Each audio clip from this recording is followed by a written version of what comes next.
Hey guys, welcome. Sonia here.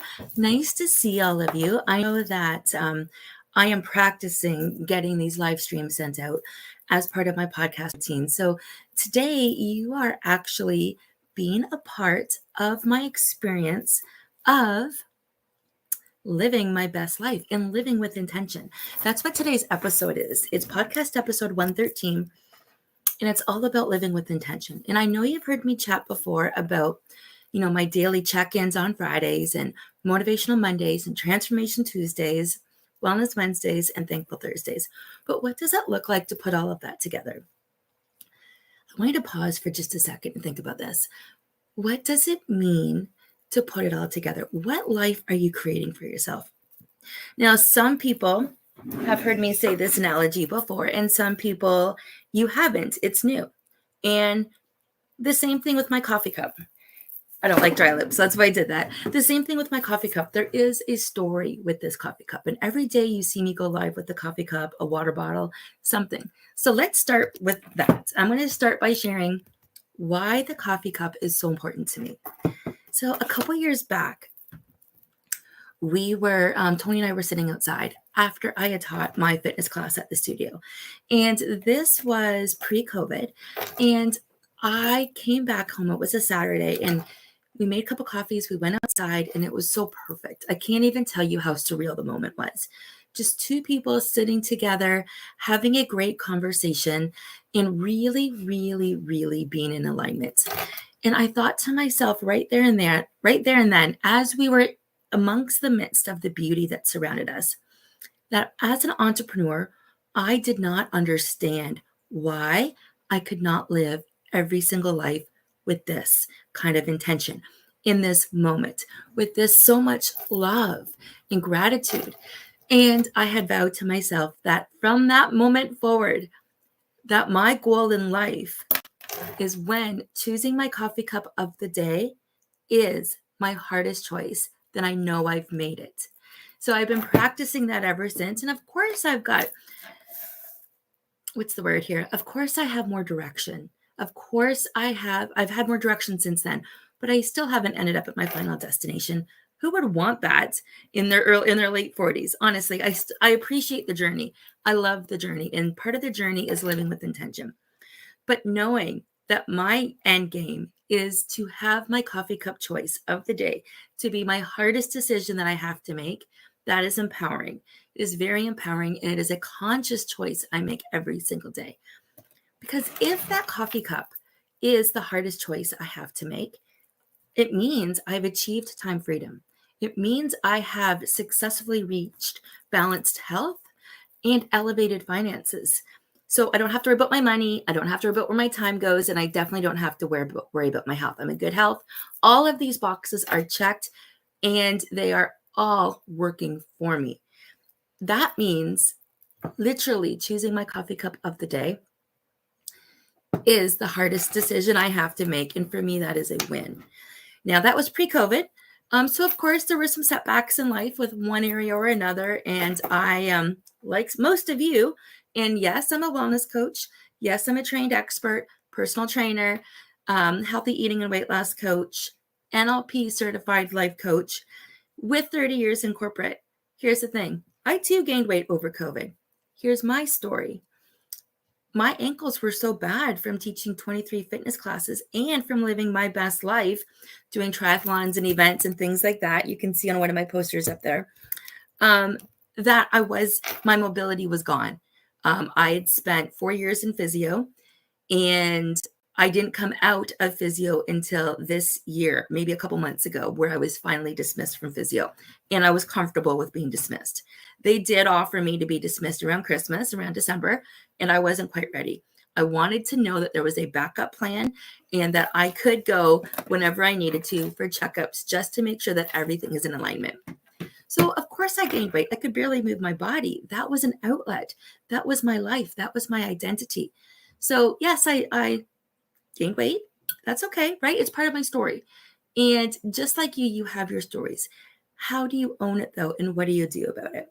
So for those who've been following me consistently, for those who have been a chapter or a story or a part of my life for a longer duration, you know that I am loving being back into constant activity, mindfulness, and incredible movement since I'm able to move my body. And I have been living intentionally ever since. You really don't know what you have till it's gone. You don't know the power of not being able to move your body until it's gone. So, what does living intentionally mean to you? Well, for me, it means moving my body every single day as much as I possibly can. Yes, there's work to be done. There's things that need to be done, but it also means living in an alignment. I love how I feel when I move my body. I love the energy that comes with it. And I really, really, really like how it brings everything together in terms of my priorities, my focus. And that is off when I don't do it. So last night, I intentionally grabbed a couple of girlfriends who weren't in the same social circle. One of them was my oldest daughter and one of my closest girlfriends, and a newer friend who I've gotten really close with this year. I brought us all together and we went paddleboarding by the moonlight in a full moon on Lake Erie. It was amazing. And that was intentional. Playing more is intentional. Working more for what I believe is so important, helping people live happier and healthier lives, helping people live with intention is incredible. Because what's the alternative? Let's talk about this for 1 second. I don't have a lot of time today because I do have another appointment coming up, but I still wanted to do today's podcast this way. I love the fact that there's the video clip to go with it. You can see my energy, feel my sincerity, and that's going to encourage you to want to reach out. I'm sure of it, or at least follow, like, and subscribe. So don't forget to do that. But, what's the alternative to not living your best life? I can tell you my experience. That alternative is living somebody else's life. Whether it's a husband or a relationship that didn't work out and you are tiptoeing around that, whether it's for an employer that is asking you to do things that you're not in alignment with, that is not your true calling, that you are showing up each day and you don't want to be there, but you need to make the money and you need to get through and you need to live your life. Of course, we need to be happy, grateful, and thankful for what we have. And I'm not at all saying divorce. I'm not at all saying quit your job. I'm not saying any of those things, but I'm asking you to check in with yourself to see where you are in that process. Where do you stand in those relationships? Where are you going with your life? So it's been a while since I've talked about the railroad track analogy, and we're going to go there right now. So take your arms out. Just your arms out at both sides. You really can't see, obviously, with the video, but stretch your arms out from side to side. Now, I'm just going to move to one side here so you can see a little bit of this. Okay, so you see my fingers are dropping low and my wrist. So we're going to look at that for a second. The left side is your past. The right side is your future.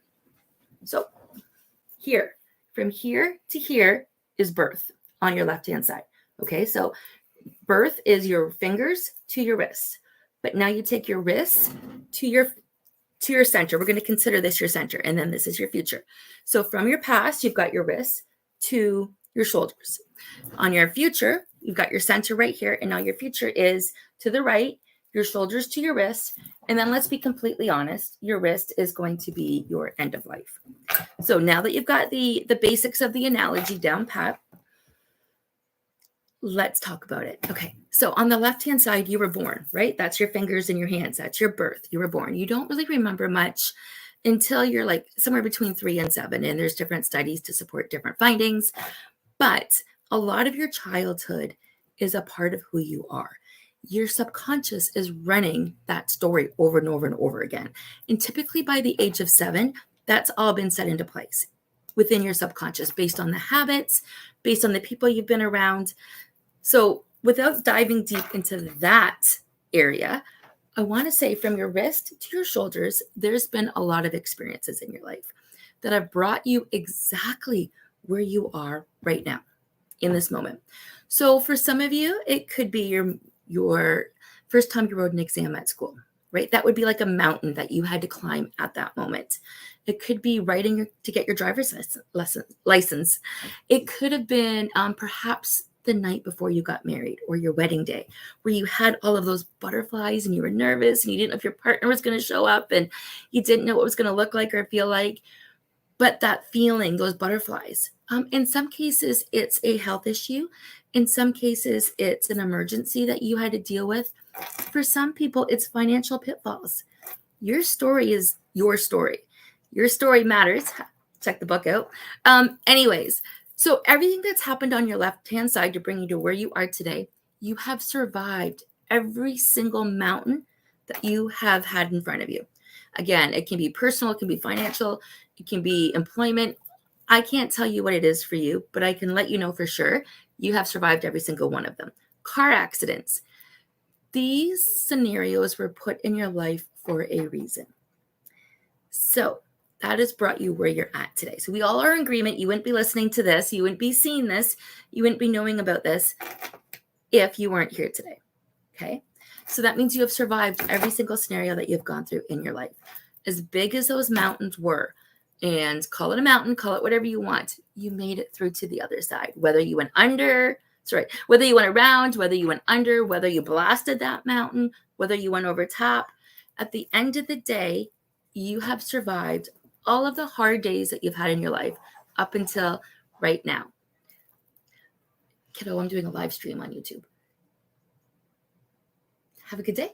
Send me a text. Sorry, this is life. My youngest daughter always comes and says hi to me whenever I am doing, she doesn't even know when I'm doing things, but every morning she wakes up and she says hi, and I love it. Normally she sits in here and we chat for a few minutes, but I'm doing this. So she's off to say goodbye. And as you heard, see you Monday. I love being a mom. But yeah, that's another mountain, right? The first time you gave birth, or the first year as a parent, or your first year as an entrepreneur, and you are sacrificing it all on the line. Okay, so we've agreed that there were mountains that you've gone through, and we've agreed that you are where you're at right now because you have survived every single one of those mountains. So what's in store for you? We don't know. We really don't know. The one thing we do know is you are going to survive every single one of those mountains except for one. So let's fast forward to the right-hand side, to where the wrist is right here, because we know that is the end of life, and that happens. It's a circle of life. So we're not going to spend too much time being morbid or sitting in that space, but we are going to go there for just a minute. So there are going to be other mountains to get you to here, to the end of life right now. Now, I want you to fast forward to that time at the end of the life where you are completely at peace and the next chapter begins, whatever that looks like for you. What do you want people to say about you at your eulogy? What do you want them to remember about you? What feeling, what impact do you want to leave behind? So if you're a cynic, don't respond, please. I did have some conversations with some people in the past, and they're like, well, I don't care, I'm dead. Okay, well, that's not for you. Then you're not going to be listening to this. You're not going to be intentionally seeking this out. You're not going to be intentionally taking action and living your best life because you just don't care. But most of us do care. We want more, or we wouldn't be working a job that we are passionate about or trying to work a job. If you are ever frustrated, that tells me that you want more because something's not in alignment and something's not working out for your true intentions. And that's your body's way of communicating with you. So frustrated, miserable, irritable, we got to talk. So here's the thing. Go with me on this. It's your end of life. You have passed away. Whatever that next step looks like for you, that's completely a different conversation. And that's something I am open to chatting with people about. But we all know we don't know. That's the unknown. So what do you want people to say? What legacy are you leaving behind? And I really thought about this years ago, and I've been living my life with intention ever since. So those 3 points of intention, elevated finances, balanced energy, achieving time freedom, I have craved and carved out those spaces and those areas of focus into my life. Now, I know you hear me talk about meals, movement, mindset, and my relationship with money, but now you know why. They're a part of those 3 areas. And in order to successfully have what I want to achieve, I need to find that balance in those 4 things. An intentional life is a life with direction. An intentional life is a life with forgiveness. An intentional life is a life of serving and helping others and supporting where you can. Now, serving can be different, and I did put some examples on here, but serving can be offering a free scholarship to one of your current clients that they just can't afford to pay for you, or it would make or break their life. Serving doesn't have to be being Mother Teresa or volunteering at a hospital or at an animal shelter. It can be whatever you want it to be. Keep that in mind. There's a whole list. I actually noted 5 different points when it comes to living with intention. But it's showing up each day, working on that end goal of that legacy that you want to leave behind. What is it? When your great grandkids or your grandkids are talking about you, because we don't know when that last mountain's going to hit. We really don't know. When that point comes, what do you want them to say? I want my story to live on. I've written books. I do podcasts. I'm on YouTube now a little bit more intentionally. And I just looked at the clock for the time here and it said 1555. So anybody else that's into numerology, you're going to pick that up. That was 3 5s in a row. And that is a good thing. That actually means transformation. And how ironic that I saw that when I looked at how long I've been talking. And that came up right here, right now. What life do you want to live? What legacy do you want to leave behind? What is it that you want your children or your employees or your friends to be doing with you? So it's not just a matter of getting up and doing the things that are going to have the impact. It's getting up and being kind to yourself, understanding that not every day is going to look identical. Some days you might miss your affirmations. Some days you might not do the movement, but I'm here to help you put those actions into place so you can identify where you're going. And it starts, by the way, with understanding where you don't want to be. And this is why we need to have a conversation, because most people don't understand where they want to go yet. I'm here to help you with that. And as an accountability coach, I lead by example. You can pop on here and see what I'm doing all the time. You can see my family dynamics like that just happened, or sometimes you have my grandson in here. Or some of you that have been following, you know that Nathan's going to the States in 2 weeks and Gizmo had surgery last week and my parents pop in. Guys, this is the life I'm choosing to lead, because which category does that fall into? Achieving time freedom? 100%. I quit my part-time job in April. That was a big move. I was an emotional basket case. I knew I was not in alignment. I knew this. I was sick. I was bringing my grandson to work with me because I took on that responsibility of trying to help and support. That wasn't my role. It was my role to be supportive, and I did what I could. However, you have to learn things the hard way or you don't learn the lessons. And those lessons will continue to repeat themselves. So you will continue to attract the same people for you to learn those lessons until you completely make it through the other side of that mountain. And I've done that. And that's why I'm here sharing all of this with all of you. I want you all to live your life with intention. Fill your life up with knowledge and people and experiences, but know that you are going somewhere. So for instance, in order for me to maintain the lifestyle that I want to maintain, which means more time with my family and my friends and doing things that I love that fuel me with energy, you know what that means? Yeah, I have to do the work, not just the work on my life, but I actually have to do the work on my business so I can financially support that goal, right? So I'm not saying it's 100% play, but I know for me, I need the play. I also need to do the work so I can bring in the money to do the play. I also want to be bringing in residual income so that'll free up my time and I'm not spending all of my time in, what's the word? Trading time for money. I can't think of what that one is called, but it doesn't matter. We'll circle back to that another day. I'm not in that position right now anymore, where when I work with clients, it looks completely different than completely just being in the moment where it's like going to a job, where I'm trading 8 hours for a paycheck. But I intentionally made that choice. I've intentionally aligned myself with things that bring me joy.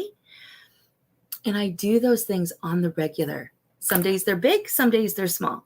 Some days they're with people, some days they're by myself. But in order to have balanced health, I need to take care of all of these components in my life. How does that sound? What are you wanting to do with your life? What kind of legacy are you wanting to leave behind? My next legacy, and this feeling came up about a couple years after my coffee cup analogy. And this one was where I was going to be drinking that cup of coffee. And I love my family. You need to know this before I say this, but it's my lakefront waterhouse cottage and retreat. And here's why. Not only do I love being by the water and it makes me feel good and it calms me down because I am full of energy, and it also purifies me and relaxes me. But I could go on to the benefits of water. However, I want it to be a cottage and retreat that I can rent out, Airbnb, whatever it looks like, at a reasonable rate for those people who have never experienced what it feels like to have mini getaways or that can't afford to go away on holidays or vacation. My parents both worked. They were blue collar family, I'd say blue, white collar family. And our vacations, for the most part, were driving 14 hours to watch TV in a different language. My brother and I were kids. We went to go see my mom's family. And there was some moments that were fantastic, but I remember those car rides more than anything, right? I want that experience to be different for other people. I want those families to be able to have those family memories at a cottage or a space that is reasonable. And that's why I do what I do, to give you the experience of life, to help you live intentionally. My friends, I'm going to end this story there, but I want to hear how you're living with intention. You know I've got the modalities to support you on this, and you also know that I am working on living my best life. I've been doing this for years. So take a look at my link tree. Do one of the assessments in there. I will, the link is always on my podcast and my shows, so you can definitely find it in my bio or anywhere. And guys, make it a fantastic day. Next week, we have a special guest coming on board.